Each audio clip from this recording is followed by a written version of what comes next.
to order, please. Are there any disclosures of pecuniary interest? There being none. The adoption of minutes, regular minutes of March 18th, 2019, item number 3.1. We need someone. Thank you, Sterling Lee, Councillor Sterling Lee, for that moving. All in favor? Motion carries. No seconds on GGC. The closed session minutes, March 18th, 2019, for item number 3.2. Somebody move that. Councillor Bauer, and all in favor? Motion carries. Item 4, consent agenda. We're going to pull Regional Councillor Sterling Lee 4.1, Regional Councillor Dyes 4.6, and Mayor Collier 4.7. And you were saying if there's any other. Right, is there anyone else who wants to pull? Could you repeat that, please? Items? So it's items 1, 6, and 7. Yeah, 1, 6, and 7. Regional Councillor Lee 4.1, Regional Councillor Dyes 4.6, and Mayor Collier 4.7. Thank you. Okay, so Motion to move the balance. sorry, motion to move the balance. Regional Councillor Crawford. All in favor? Motion carries. Okay, so now go to 4.1. So first on the consent agenda is 4.1, contract award. I believe it's Catherine Bridgman that will speak to this. Thank you so much. The T19012 streetlight maintenance. So Sterling, you pulled it. Yeah. So, so through the chair, it's kind of covers all of them, but I guess I just pulled this one because it's the first one.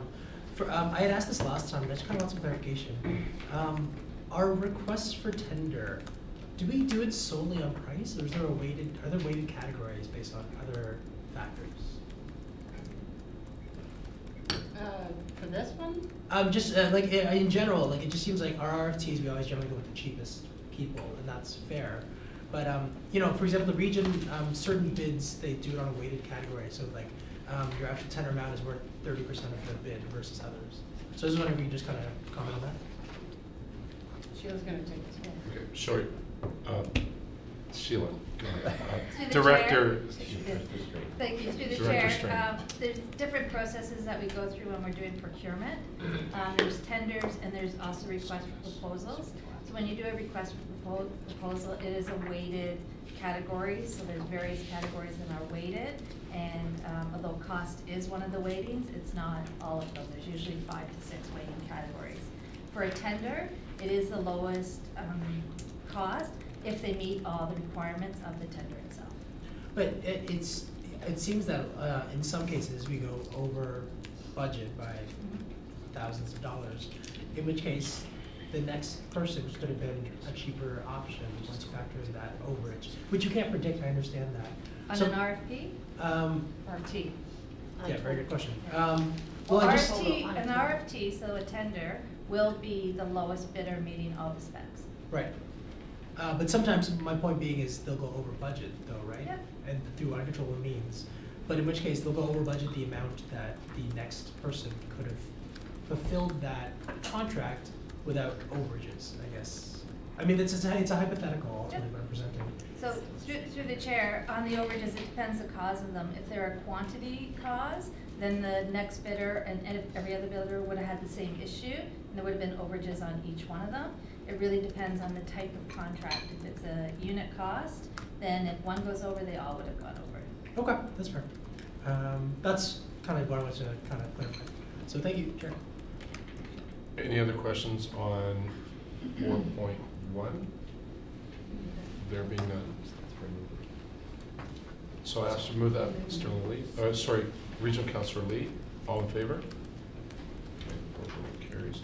Next up, we have item number 4.6, municipal parking lot and walkway snow clearing. That was pulled by Regional Councillor Dyes. Thank you. Through you, staff. In this report, it speaks to you undertaking core services review, which is going to look at services related to the parking lots and walkways in the town municipal lots, I take it. So through that review, are you going to look at how these applications, these SALT applications are going to work? Because I've noticed the past couple of years we have a lot of salt on the walkways leading up to our municipal buildings. So much so that even with the spring melt, it takes a long time for it to go away. So I have a concern that we're overusing it, and wondered if there are any new applications that could sort of help us with that, mitigate that, if we can do it with a wet sort of, that we do on the roads, like it's a wet surface sort of application, if that would be better than throwing tons of salt down in one go. Through the chair to Councillor Dyes, well, we do the brine on the streets, Yep. the pre-wet. So that's completed on the roads only. But the core services review is gonna really look at the services that operations is intended to deliver. Levels of service, how we deliver them.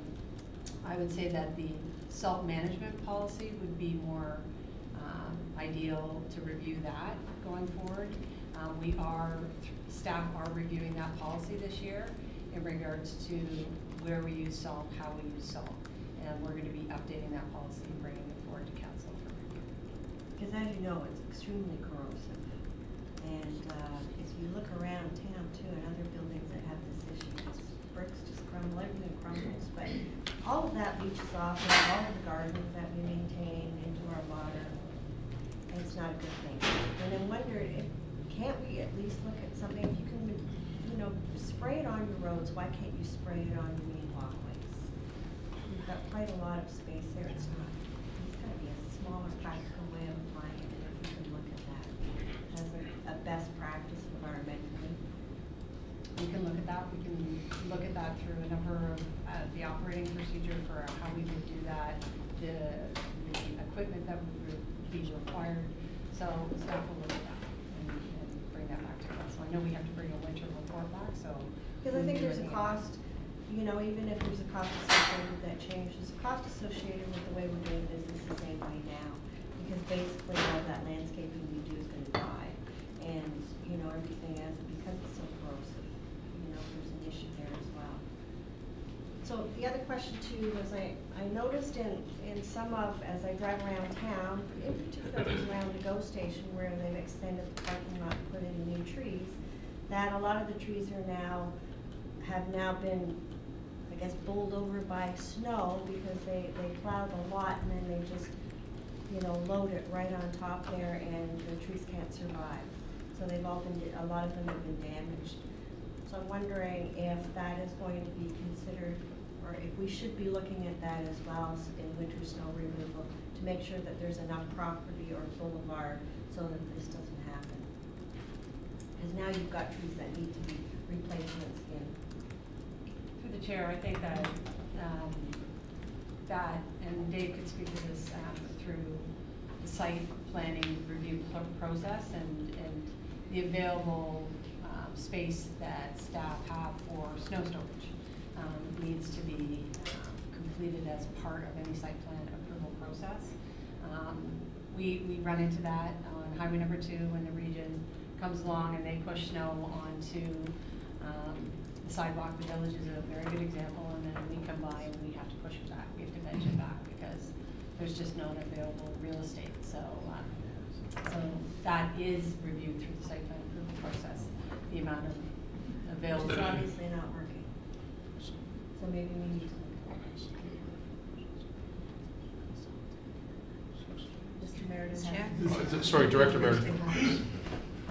Just with respect to the site plan approval process, as site plans are approved, that's obviously private development is taking place, and each developer is then responsible to have their own contractor deliver winter control services, and those are done on a property by property basis. What we've done over the last couple of years is we've started to require applicants to provide winter maintenance or winter snow storage plans as part of the site plan approval process, so that we've got identified through that process where snow storage will take place and sort of what their practices will be.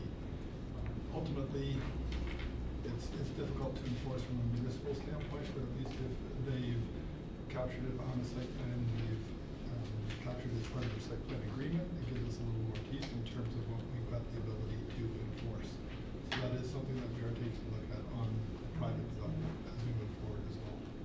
Well, I'm glad to hear you're gonna look at it, because I think it's not business as usual anymore, given, the potential growth and development that we're going to see in the future as the development in those areas. So I think we really have to look at these issues. Thank you. Thank you, Mr. Chair. Any further questions on item 4.6? Need a motion Move it. to move it? Regional Councilor Dias, all in favor? Motion carries. Next up, we have item number 4.7, Mayor Collier. Thank you, Chair. Through you, Mr. Sawchuk. Just, is there so in reading this, I didn't see specifically, but I'm assuming there is no heritage designation on the property now. Through the chair, there is a heritage designation on the property currently. Yes. Okay. So what I'm trying to understand is why we have to change that. Like, we removed the other 98 acres to allow the development, but why is what's on there now not sufficient and we need to make changes? So right now, because the designation dates back to 1989, it covers that whole 2 acre parcel, which will now have a number of new houses on it. So if the existing scenario were to continue, you would have new houses with a heritage designation on them. So what this process does is this peels it back so that the designation is only applicable to the actual heritage lot. Is there any cost to the town? No. And once the property has been completed, once tribute's finished, do we know what they're gonna do with the property? Are they gonna rent it out? It's going to be sold as a residential unit. It will be sold? Yeah. All right, thank you. Any further questions on 4.7? I'll move it. Mayor Collier moves, and all in favor? Motion carries.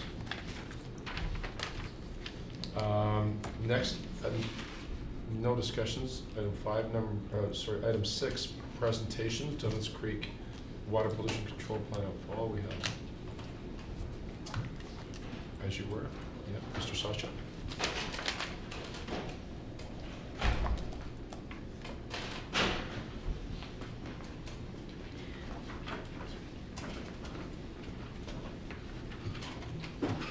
Good afternoon, Chair, members of the committee, and staff. I'm going to take a few minutes this afternoon to provide updates on the Duffins Creek Water Pollution Control Plant outfall, environmental assessment, and the associated phosphorus reduction action plan. So the town of Ajax has been dealing with a resurgence of nuisance algae along its lake shore since about the mid-1990s. Every summer, as this Cladophora grows on the floor of the lake and then becomes detached and washes ashore, it begins to rot, which causes significant impacts both in terms of ecological impacts and impacts for humans as well. So it's important to note that Cladophora is completely native to the lake and that it can exist at non-nuisance levels. The nuisance algae that we're experiencing in Ajax is driven by an overabundance of phosphorus, particularly in the form of soluble reactive phosphorus, which is the form that's actually consumed by the algae. So phosphorus and SRP can enter the lake from various different sources. It can come from non-point sources such as agricultural runoff, but also from point sources such as sewage plants. And what we do know with certainty is that the Duffins Creek Water Pollution Control Plant discharges SRP continuously, 24 hours a day, 7 days a week, 365 days a year. So just as a little bit of background on the Duffins Creek plant, it is the second largest on Lake Ontario. And as you can see by the slide up here, this whole area is actually the plant. Anything east of this line is the Ajax waterfront. So you can see it's in very, very close proximity to the Ajax shoreline. Now 80% of the flow that goes to the plant comes from the region of York. The other 20% comes from the city of Pickering and the town of Ajax. Once the flow is treated, it's emitted into the lake through an outfall pipe which extends approximately 1 kilometer out into the lake. And the real debate here is what the phosphorus from that pipe is doing to the algae in the Ajax waterfront. So the town believes that the phosphorus from the plant is playing a significant role in feeding the algae along the Ajax Lakeshore. This was substantiated in research done by Dr. Martin Auer, who is a leading researcher on algae in the Great Lakes with close to 40 years of experience. And what he determined was that 98% of the SRP discharged to the Ajax nearshore during the cladopher growing season is in fact coming from the water pollution control plant. So there's a long history to the plant. It's been in operation since the 1970s, and over that stretch there have been a number of expansions, and there are actually future expansions also planned that will take the plant up to about a billion liters per day. Back in the mid-2000s, there was a Class EA done for what was called the Stage 3 expansion. And this was to increase capacity of the plant up to 630 million liters per day. Now this was approved by the ministry. However, that approval was conditional upon the completion of an outfall EA to address dilution rates. So to try to provide a quick overview of what that means, when the effluent comes out of the outfall pipe, it needs to maintain a dilution rate of 20 to 1. So for every 1 unit of effluent, there needs to be 20 units of lake water. What the Stage 3 Class EA showed was that this couldn't be met for anything over 520 million liters per day. So as a condition of that approval, the ministry said, you need to show us how you're going to meet that dilution rate.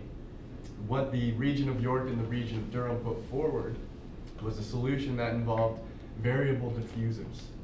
So this would essentially look at the outfall pipe, put on a technology that would shoot the effluent further into the lake, thereby enlarging the dilution area and bringing down that dilution rate.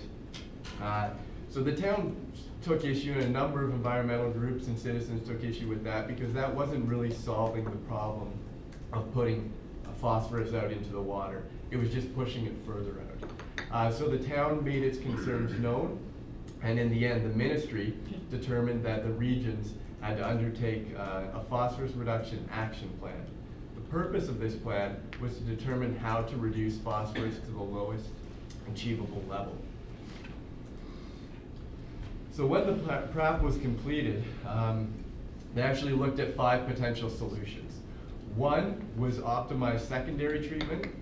So the plant already uses secondary treatment. This would really just be making a few tweaks to improve the conditions of that treatment. The other 4 solutions were different variations of tertiary treatment. So this would be adding a whole new level in terms of the treatment done to the effluent. In the end, the region selected secondary optimization as the preferred solution. What the PRAP did show, however, is that in every case where a tertiary treatment was investigated, it was shown to have clear improvements in terms of the level of phosphorus that was actually emitted to the lake. However, the region said that tertiary treatment was too expensive and it was unnecessary. So the town believes that many elements of the minister's PRAP order were ignored, were left unsatisfied, and through the next couple slides I'm going to provide evidence of that. So starting with subpoint E, which required that the PRAP include the determination of an option that will result in the lowest achievable level of total phosphorus levels in effluent.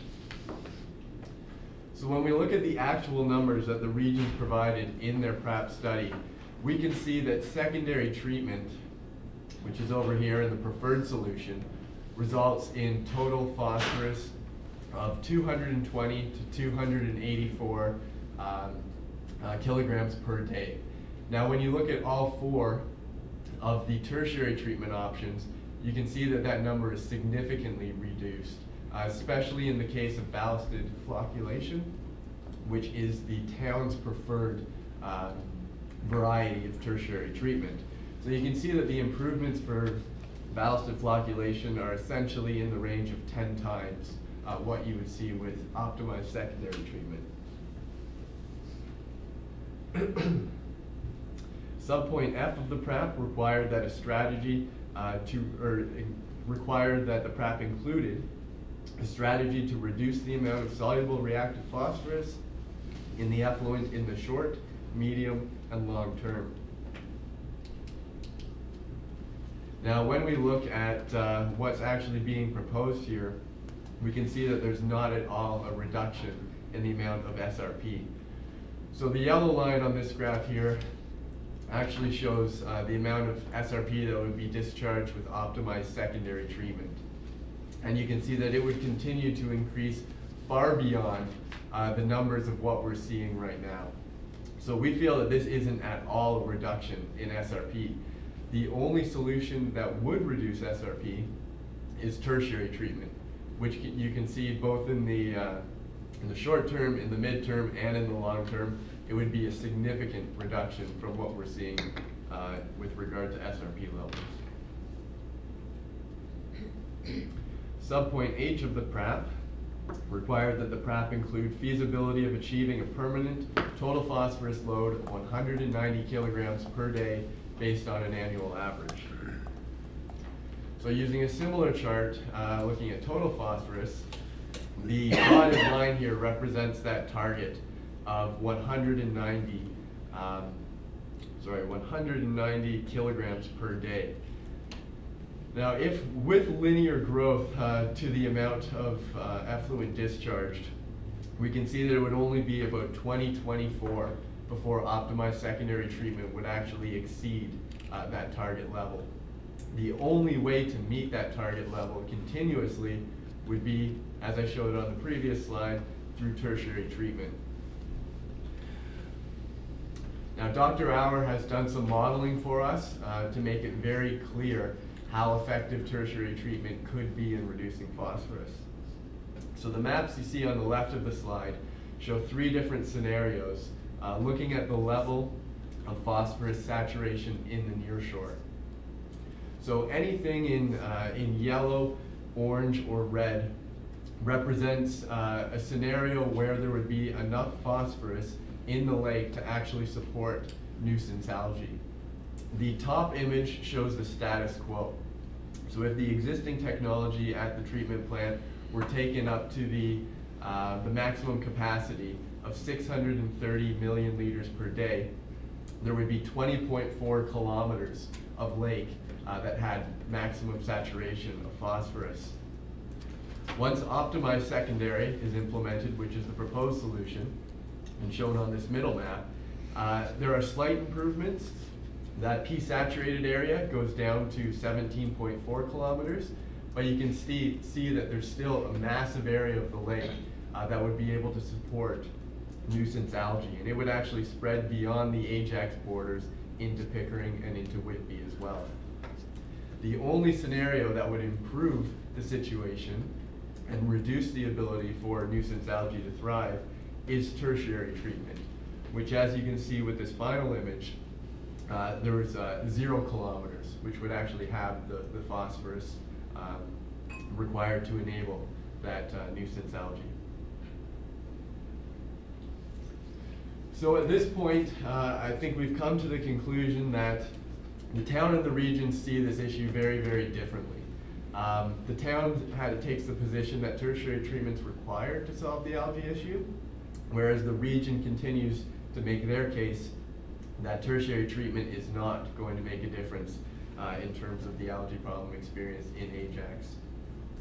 We were requested by the minister to get together and try to come to some sort of solution, but because our positions are so far apart, that wasn't something we were able to do.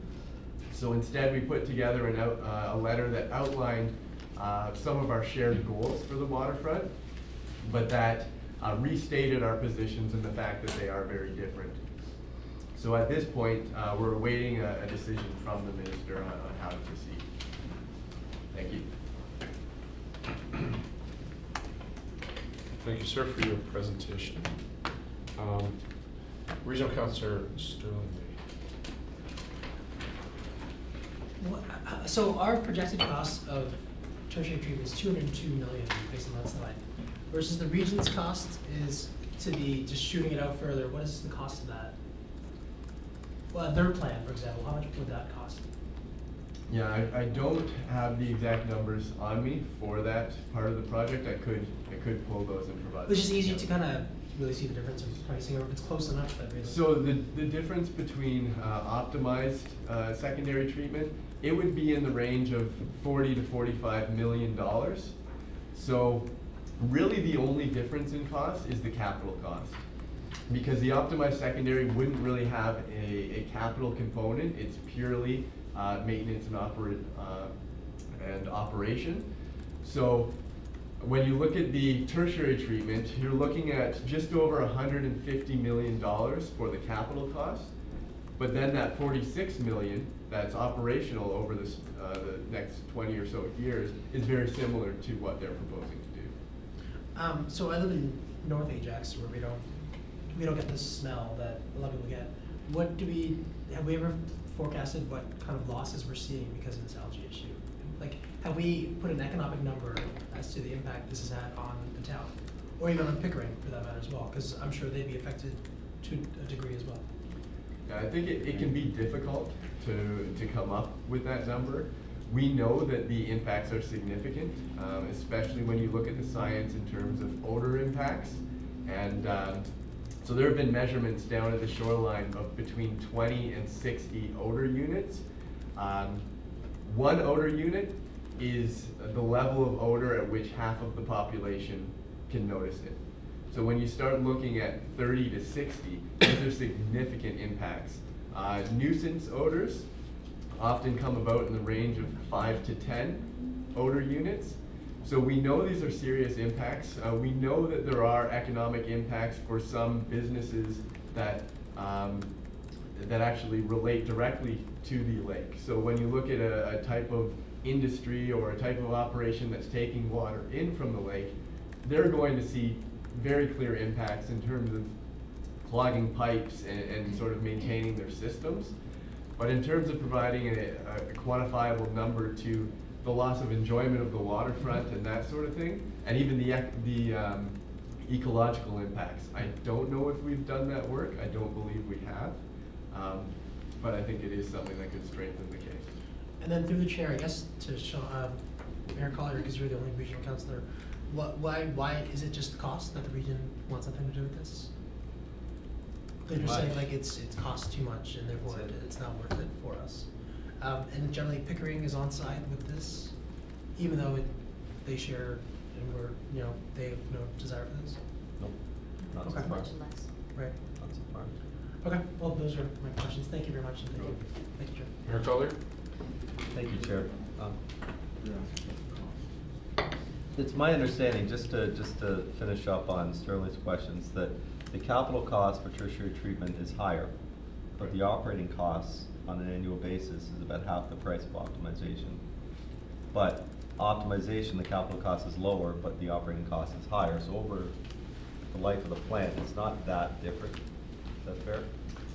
The operation costs for secondary optimization are essentially the same as they are for tertiary.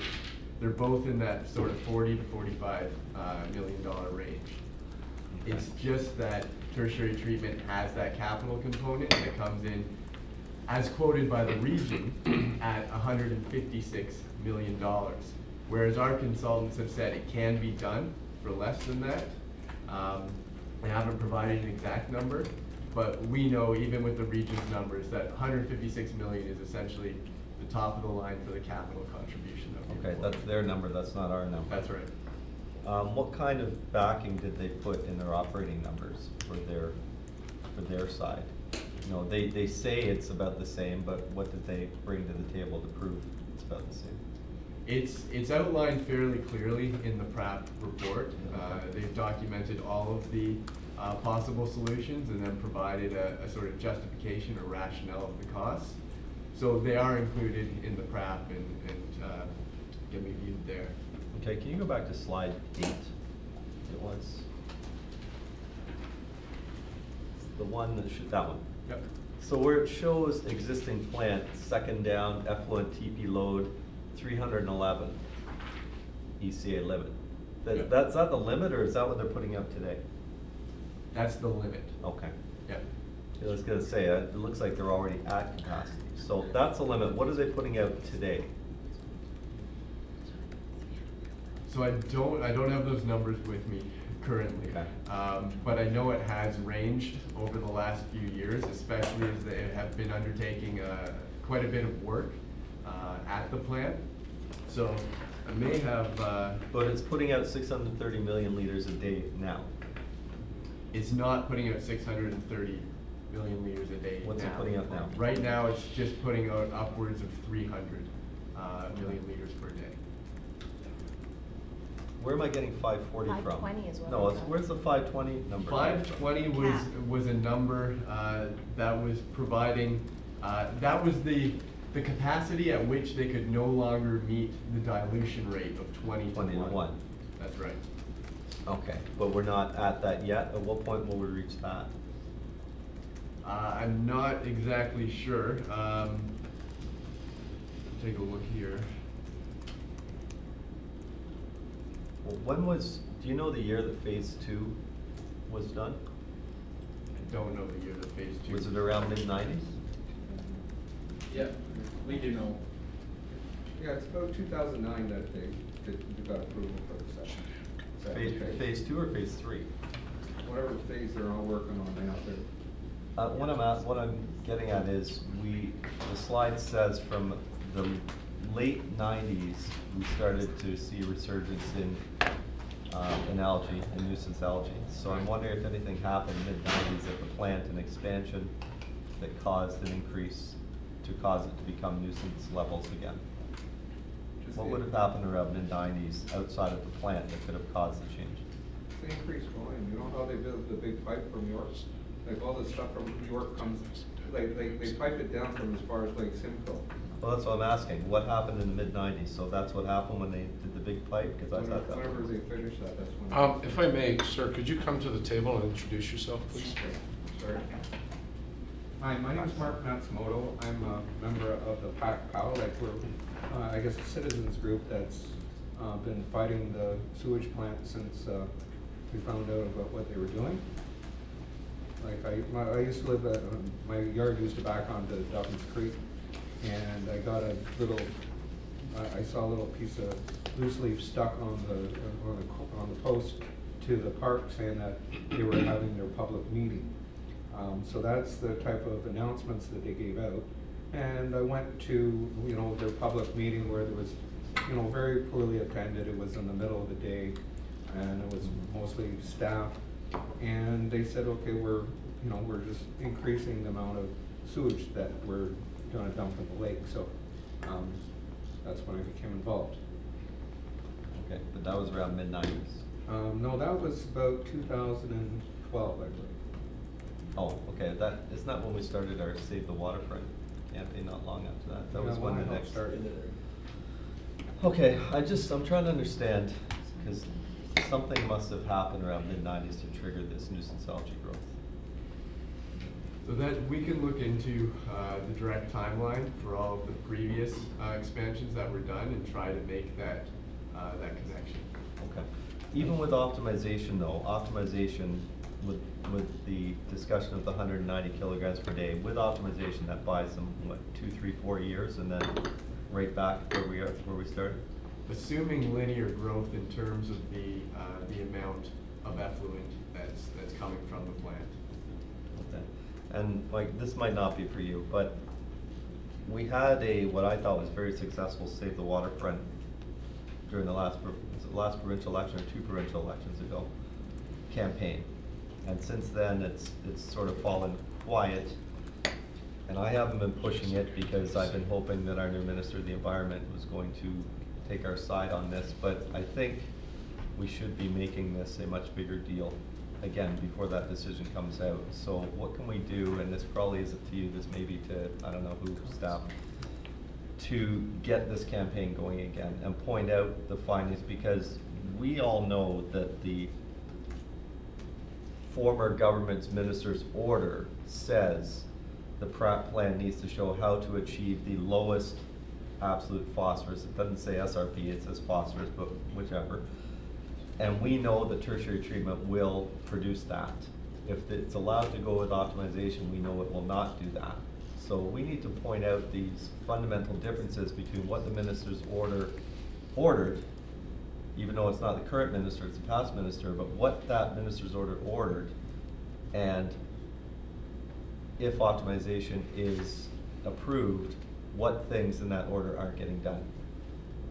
And I think we need to do that soon, because I see a decision coming on this probably in the not too distant future.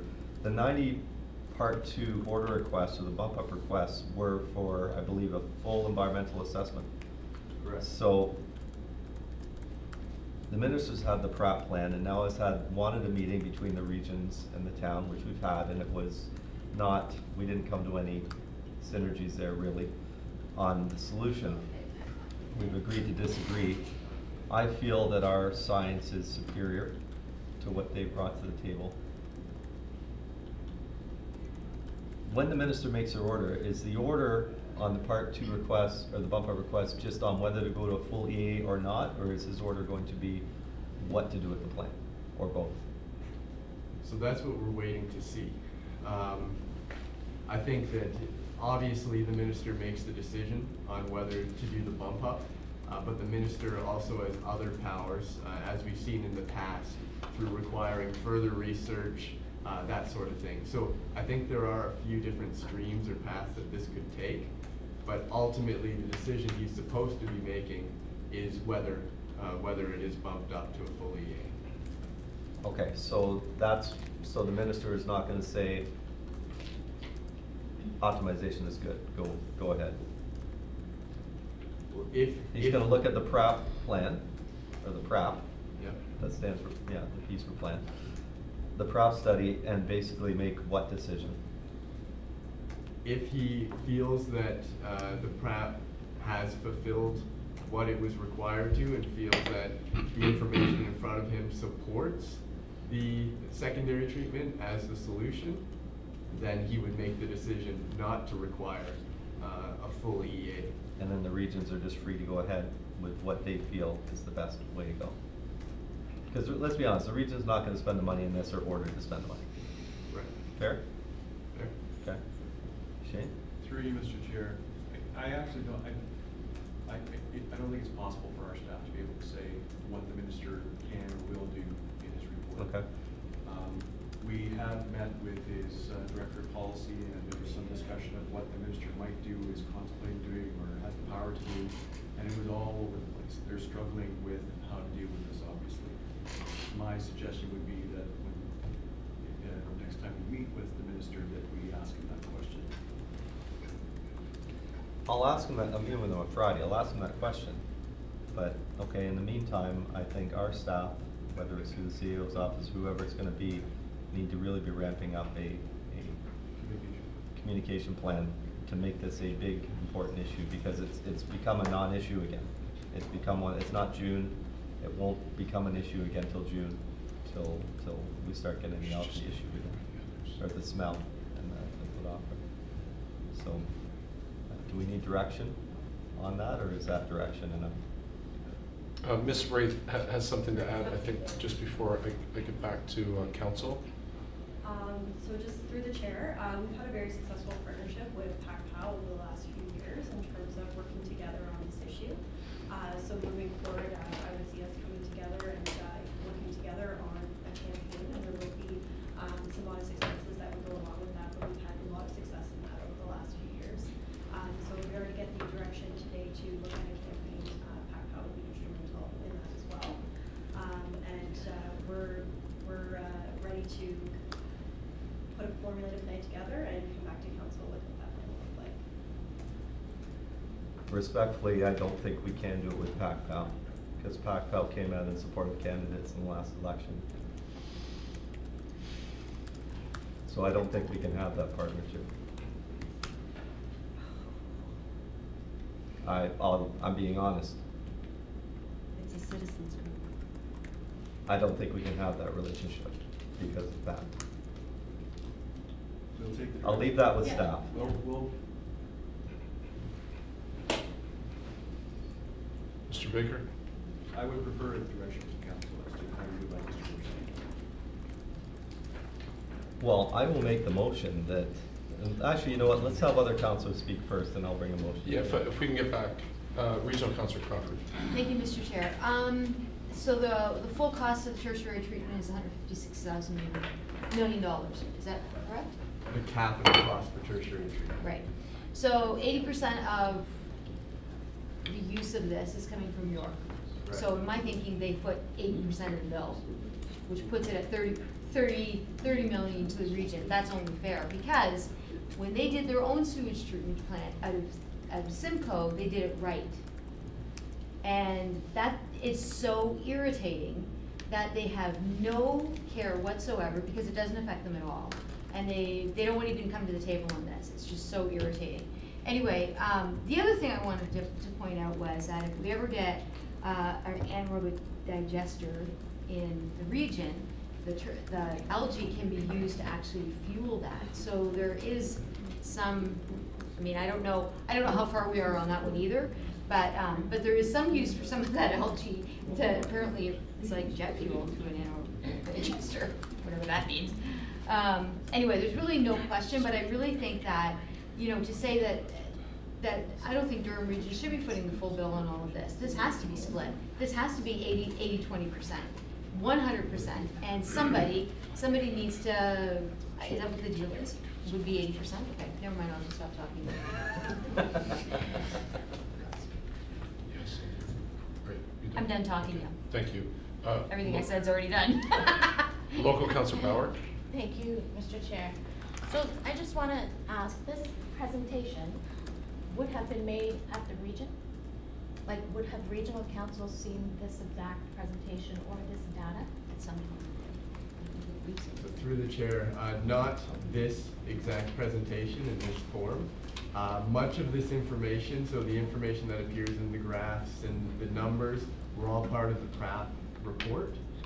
So I believe much of that information would have been presented through other means. But this presentation today is a variation of a presentation that's been given to multiple different parties, including the regions, over the past few months. Over the so recent? Yes. Okay. And then would it be the recent regional council would provide input on what treatment they think? Like, is it the region that said, no, we're not doing tertiary, we're doing secondaries? So it would have been all municipalities at the regional table that would have had a say in that decision? Through the chair. It was the recommendation by the consultants who undertook the Pratt report. So it was the recommendation in their study, and that Pratt report went to regional council and was endorsed by regional council. And I don't know, but I'll just ask this question, I don't know if the answer would be here, but would the municipalities at regional council, they would have recommended or rejected this report? Do we know what that ratio was, what that vote was? Or was it just Ajax that said, yeah, we have a problem and this is the solution, and all the other municipalities said, no, not our problem? Or I don't know who can answer that question. Do we know? Councilor, are you asking for clarification then?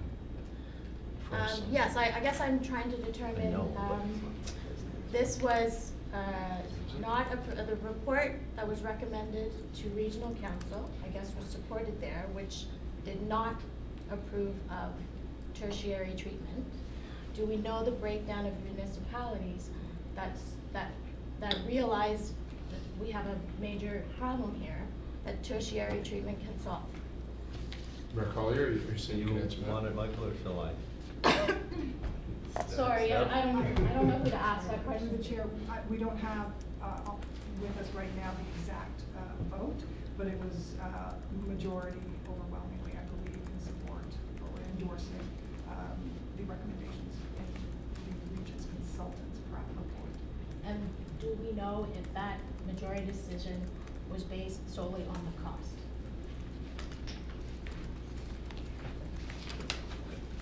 There are several factors at play. The regions do put the cost forward as rationale, but to back up that position, they believe, based on their consultants' work, that the phosphorus coming out of the plant's pipe is not the cause of the nuisance algae on the Ajax shoreline. Their position is that runoff coming down the streams is what's feeding, is where the phosphorus is coming from, that's feeding the nuisance algae. So that has been their position, that remains their position, and that's the position they use to justify that secondary optimization is sufficient and that tertiary on their plant would not solve the algae problem because that's not where the phosphorus feeding the algae is coming from. Whereas our scientists have modeled that during the algae growth season, which is May to September, the runoff from the rivers is low. Runoff from the rivers tends to be in the spring, early spring, and that it is 98% of the phosphorus during that growing season is coming from the plant. So they're very divergent views of where the phosphorus is coming from that's feeding the problem. So we'll let CAO Baker answer Lisa Bauer's question. Through you, Mr. Chair, to Councillor Bauer, just for some context, I wasn't there, but if you can picture the regional council meeting when this would have been presented, the PRAP report, although it shows that tertiary treatment is has the greatest impact, the report was slanted towards optimization, and regional council and regional Durham region staff supported the report. So if you can picture being in that meeting and you're receiving this report with that recommendation, the regional staff supported, that was the position that regional council was put in, and I would assuming they did not see Ajax's position. Our response was not at that meeting, correct? It was, we had 45 days from the issuance of that PRAP report to provide a response. Yeah. Because based on this presentation and the discussion and seeing just some of the tables there and numbers, I find it very hard to believe that a group would not think there was an issue here that we needed to solve. And if it happened to be expensive, then if it solves the problem, it solves the problem. Thank you very much. Thank you. Regional Councillor Dice. Thank you. First of all, I just wanted to introduce to you the members of PACPOW that are here today. Mark Matsumoto, you met, David Steele, and of course we have our co-chair and stuff. Paul, do you want to stand up for a minute? And I'd like to put forward a motion. I know they have maybe some information to add to some of your questions. Perhaps a motion to suspend the rules to allow the delegation to speak. But just. Okay, so you want that, so I have to ask those in favor to suspend, all in favor to suspend the rules? To allow them to speak. To allow them to speak. Motion carries. Thank you. Prior to that, just to give you a little bit of information, I was at the regional meeting when the regional's PRAP report, the study went to their council. There was no visual representation of any kind like this. It was in a report, technical report, which they pretty much read. Now, in my opinion, as Mr. Baker said, it was slanted towards the optimization of the diffusers on the outfall pipe. And there were some surprises in that report that quite surprised me, in that what I call politically changing the channel. So basically saying that the environmental commissioner said that it's not the phosphorus loadings in the lakes that we see in the Great Lakes today are not due to the sewage treatment plants, but are due to runoff. Well, that's cherry picking the report, because she also says that there has to be some nutrient loading restrictions on what goes into the lake. So there was that, and also comparison made in Covert, where they had said they'd done some testing. They had the same algae mat, basically, that we have out here, yet there was no phosphorus in the water. What they didn't tell you is they have two very small sewage plants there. One of them does have tertiary treatment. And it's really about how you test and how it has to be done the same way wherever you test that water. You just can't dip it in every 6 inches along the lake and say, I didn't find anything. You have to look for certain things. So There was a lot of misinformation there. I guess my question would be to staff to find out whether this was their report going to their council to approve on their recommendations. Then we had 45 days to respond.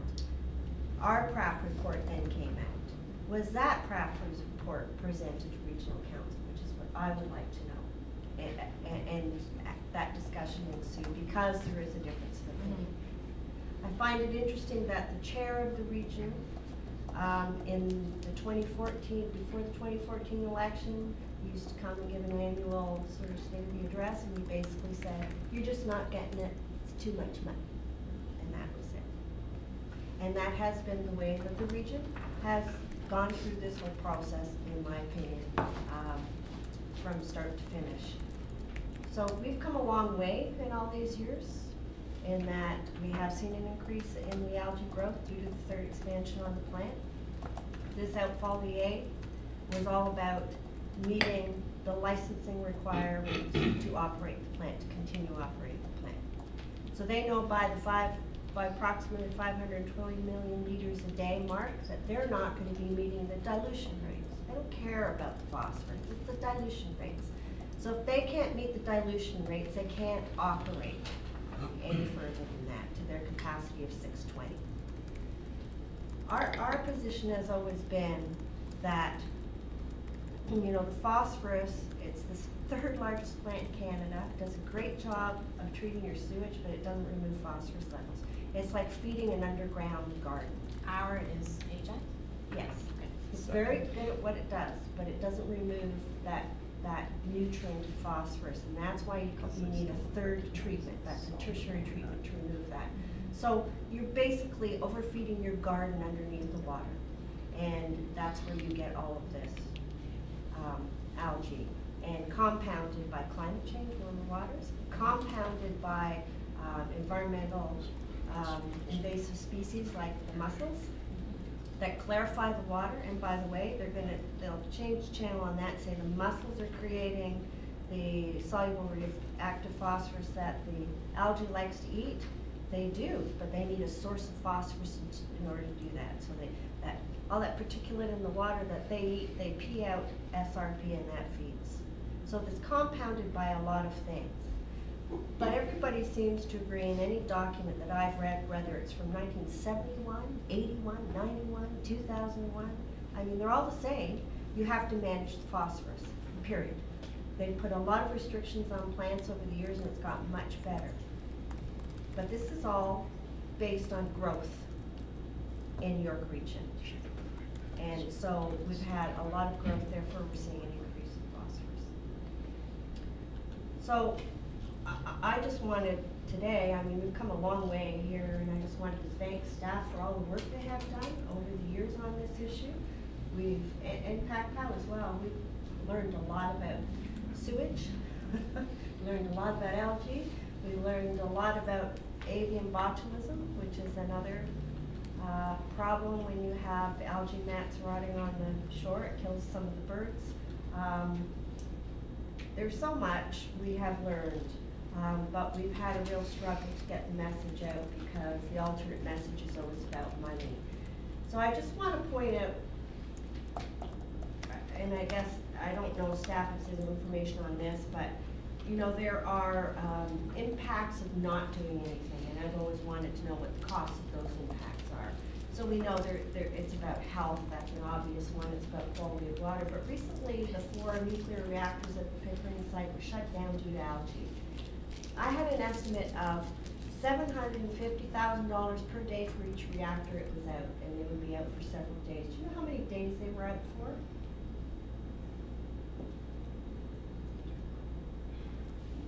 We do have, I don't have that information here with me. At least 4, because you just don't press a button and off they go again. Correct, I believe there was a stretch of period over last summer, a substantial amount of time where. Well, I think that's something you need to look at because you're all paying for that too.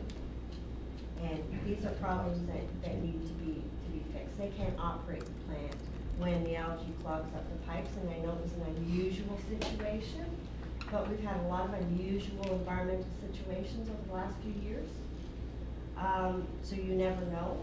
There's also the impact that it has on, the odor has on people who live near there, and those studies we did were above the levels that are recommended. The impact is nausea and headaches on people, and they can't obviously enjoy, most people would be able to enjoy their properties who live anywhere near there. I'm a good block very, very north of the lake. If I smell it, I know I'm not going down there. You don't want to go near it when it smells. We know that the smell is mostly summer now because also I learned sand is an incubator, and when the heat comes out in May and June, it heats up that sand, and what you're smelling is the stuff that's been rotted from previous years that's been buried in the sand. So there are other impacts we have to consider. The other impact too, I think we need to do a little bit more on the blue-green algae and the impact, the health impacts of a toxic algae that has now been found in Pickering, Ajax, Whitby, Oshawa, killed a couple of dogs, I believe, in Whitby last year. And it's an algae that you can't boil. It's toxic, so you can't bathe in it. You can't use it for anything. It shut down Toledo, Ohio in 2014, and they have to flush out all of the pipes, the whole system in the city, in order to use that system again. So there's those costs. Of course, the cost of death to a family. Is that a cost, or is that just one of those things? So there's a lot of things we have to think about in how we protect people who live here, and the people who use the waterfront on a regular basis, people who let their dogs go for a swim, and what the future's going to bring. So, you know, to put a price on that, I don't think is fair. I think that if you want to pollute the water and you want to create this imbalance, then you need to do what you can do to make the impact as minimal as possible. So, I'm Thank sorry. you. Thank you, Regional Councilor Dias. We're gonna. Mr. Steele, did you? Yes, we're gonna have Mr. David Steele. Yeah, I'd say like a few to words. just give you a brief outline of what I had discussions with and who with and Pat Powell. My name is David Steele. I live in Pickering. I've been with Pat for 25, 30 years. I was chair of Pat when we stopped the landfill and closed the landfill in Brock West, and we raised 150,000 from the citizens to fight that. So we won that battle after a long time. Durham ended up with $20 million they didn't spend, and I often get questioned by the Toronto councils about that $20 million. But anyway, let's go to the treasure treatment. It's a no-brainer. Quite honestly, the science done by your scientists is simple. It's straightforward. I was assistant director at the University of Toronto for a department, and therefore I know quite a few professors, and I took it to them, and they thought it was an excellent report. So that's that. So now it's coming down to cost. Well, about 2 years ago, we met with Mr. Bradley, who was the Minister of Environment at the Ontario government, and we're supposed to spend 10, 15 minutes with him. We ended up being there just under an hour. And he agreed with us that what he was trying to do, he was trying to get an environment assessment for each sewage plant discharge so that each one, as you know, could be different, the causes of it. And he put it through the committee, but he lost on the committee vote. Therefore, it didn't go through. But the bottom line is that at the beginning of this argument, Region of Durham consultants were arguing that Dufferins Creek was a cause of the phosphorus. Well, we happened to get a letter from the consultant at a later date, which your lawyer has, that states very simply from him, no, it was not. So they reversed that. And the lawyer for the town of Ajax, who did wonderful work on it, she backed that up at the last presentation, which was not a very good presentation we did at Region of Durham. And she backed that statement up. I and Paul the co-chair, Pat, met with the Minister of Environment, Mr. Rod Phillips, who I happen to actually like. We discussed it at length, but of course he has to be very careful what he says and how he says and what he does. And I mentioned to him my meeting with Mr. Bradley. I would like to know that the environment assessment was the way that Mr. Bradley was wanting to go, and was very interested in that. Because I told Mr. Phillips that the only thing that we will accept is you can prove the science is wrong. To me, I'm more of a, I believe in business and expanding business and jobs and everything else, but I also believe you should pay for your pollution. And I just can't grasp that they spent $2 billion in this 6-foot pipeline. They paid money all the way down, like Pickering got $12 million out of it, from York, etc., etc. And here we are talking about Alva on the Ajax shoreline. And they had at one point planned for the pipe for the what we call the pipe hose, solution to pollution dilution. And of course, I don't grasp that for my children and grandchildren and their children. I am very strong about that. And so that's the input I can give to you. The decision he's going to make, I think, is in a real quandary, because he has regional politicians, and then what I can understand more than anything, 80% has to be paid by York and 20% by Durham. I just don't get it. And other than that, the science is far superior. They will expend that sewage plant again. Take my word for it, they expand it very soon after this is finished. The application will go in, and we'll have bigger problems. So that's my input to you. Only that I would like to clear up one issue that was mentioned. Pat Powell did not donate any money to any candidates in the election. I didn't say that. You openly endorsed in writing. Pardon? I didn't say that. You openly endorsed in writing. I didn't say you donated money. Okay. So anyway, we did not donate any money. And to any candidate, I would like you to know that. As an individuals, we vote for who we want and who we care for, and we think can do the right job.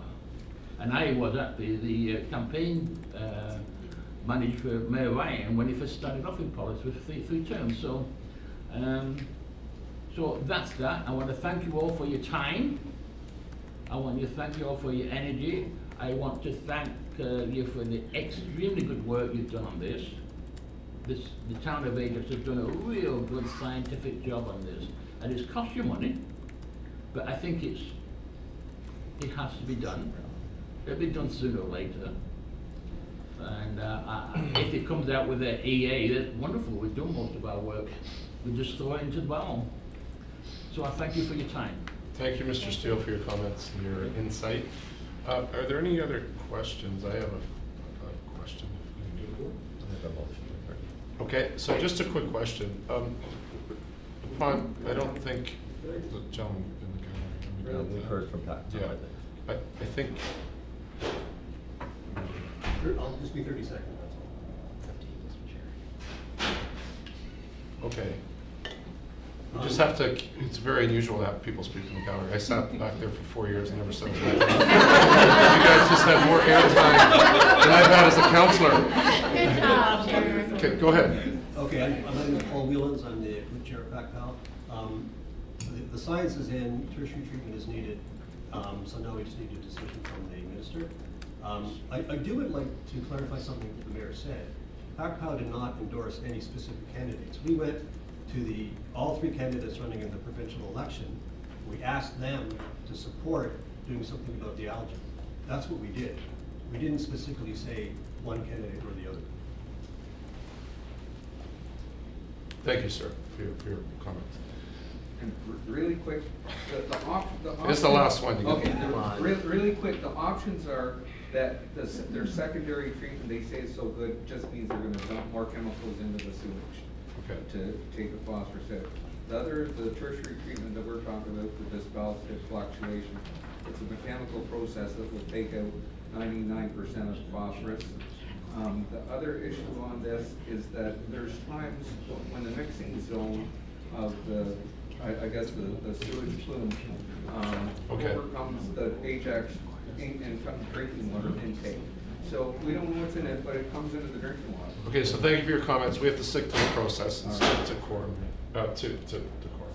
So my really quick comments were, it seems like this whole conversation was, I'm asking a question, is based on decisions and people that were in charge 2 years. I see Joe Dixon's name here, all friends of ours, Mayor Parrish, certain members of council were there at the time, certainly Roger Anderson. So there's a 50% turnaround at regional council, and there's a 60% turnaround at local council. And I don't know if these questions need to be asked again, or if we need to double check what's happening in 2019 rather than basing a conversation on decisions and comments that were made. I've heard 2012, I've heard 2014. So I don't know if anybody can comment on that, Mr. Mayor. Please. The answer is nothing.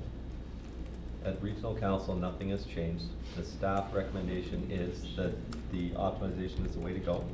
That's what regional work staff is bringing to council, and it wasn't, you don't need to know what the votes are exactly, it wasn't a very close vote. Pickering was not in support. Whitby has now come around and is in support of tertiary treatment. Because if you saw from the diagrams, the mixing pattern is west to east. So everything from Toronto all the way down is going west to east. So those to the west, like Pickering, it's not affecting them. And I have had the discussion with OPG as far as cost sharing, because their cost was about $10 million with that shutdown. And I suggested to them, now the other alternative is the plant shut down in 2024. So, you know, they don't have a real, if they're gonna operate another 20 years, they probably would be more interested in partnering on this. But, and don't quote me on those numbers if anybody's listening, because it's rough numbers. So right now, there is no change of the region. It is what it is. You're absolutely right, gentlemen from PACPAL, nobody's questioned the science. Nobody's questioned our science. I think one of the keys is, and Dr. Auer points this out every time, is everybody's still looking at phosphorus, not soluble reactive phosphorus, which is what the algae eat. And that's kind of part of the breakdown as well. Okay, did you have a follow-up question, Regional Councilor Dice? Okay, so I understand the mayor, you have a motion. I have a motion, Chair. I don't think I need a second.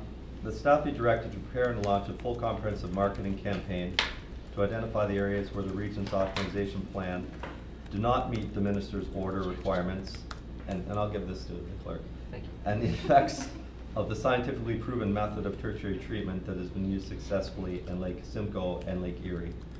And further, that this be a Town of Ajax campaign and not in conjunction, I can't read my writing, not in connection with PACPAL or any other outside agency or lobby group. This exclusion does not include neighboring municipalities. So Pickering or Whitby wanted to come and join with us, which I doubt, but if they wanted to, I think they would be welcome. Are there any questions on that motion? Regional Councilor. I was just going to speak to it quickly. Oh, sorry, I apologize.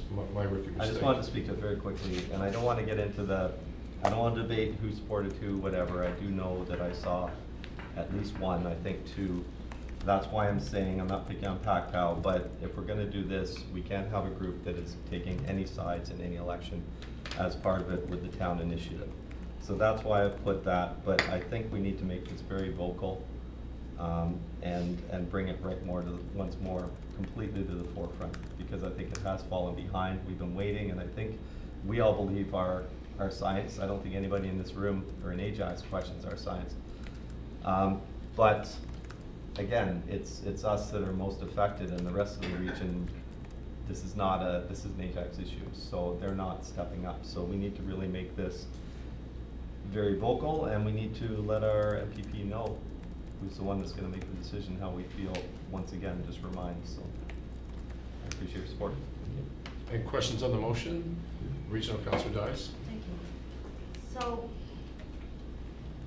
my understanding, just through you, Mr. Chair, and staff, is that PACPOW worked with the town on certain initiatives because we were on the same page and we agreed to those initiatives. Is that correct? Yes, we've partnered on the Safe So we- Waterfront campaign since it was initiated. So it's not like we were opposite ends of the podium or anything like that. We complimented each other, and actually that was why we got the over 90 bump ups. That got to the minister's order and so on and so forth with the town's help. So I'm not sure why you'd want to leave that out of the whole process. Not that they might not want to be involved in the first place. It's not been discussed or anything like that, but I don't want to shut them down. Mr. Chair. Yes, Councillor Khan. Oh, sorry, Councillor Bauer. I had written down. Sorry, Regional Councilor Dyer, were you finished? Yes, thank you. So you know how we changed as part of our new council approach to gathering community engagement, community input, and we're having ad hoc advisories, and we're really using different methods of getting involvement.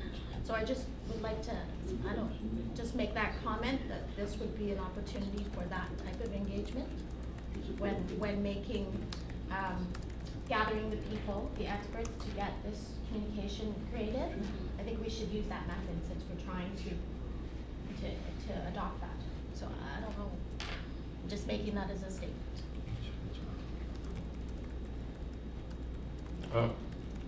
C.A.L. Baker. Through the chair, could I ask that that staff work with the mayor between now and the council meeting to talk about a resolution and that can come back to the next council meeting? Sure, that's fine too. So you would rather this motion be withdrawn, that staff just put something together, exactly how it could work for With the intent that it would come back for council. April 15th? Yes. So we'd need to waive the rules to bring that in for April 15th. Or would that be part of a staff report? Clerk. Thank you.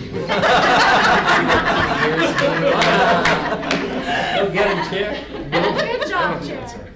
Through you, Mr. Chair, we'll find the optimal way to bring that to the council meeting next Monday. Okay, I'm fine with that. So it's twice review. And I apologize to Regional Councilor Lee for this question out of turn. Do you have a question? If you're withdrawing, then there's no. I don't mind letting staff massage the wording and coming back. I think they get the gist. Okay, so are we done with 6.1? Any other questions, comments? Motion to receive? Motion to receive staff. Motion to receive, and all in favor? Motion carried. Move we go in camera? Yes, I move that we go closed meeting and related in camera session. I saw Alex eyes. He looked over at Rob. I'm so sorry. I know it's Blackboard.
vote to ratify the contents of the closed session, correct?